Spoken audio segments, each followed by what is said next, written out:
ఇది ఒక షాల్ మీద ఒక అతను రామాయణం మొత్తాన్ని నేసాడు. ఒక్కొక్క ఫోటో చూపిస్తా చూడండి. పుత్రకామిష్టి యాగం, రాముల వారు వాళ్ళు పుట్టారు, గురువు గారి దగ్గరికి వెళ్ళారు, తాటకి సంహారం, అహల్య,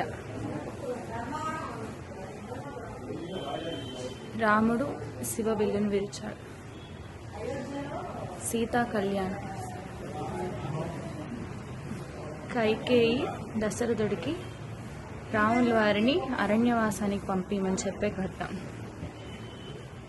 రాముల వారు సీత లక్ష్మణుడు అరణ్యానికి బయలుదేరారు, మధ్యలో రాక్షస సంహరణ, అదిగో గుహుడిని కలిశారు.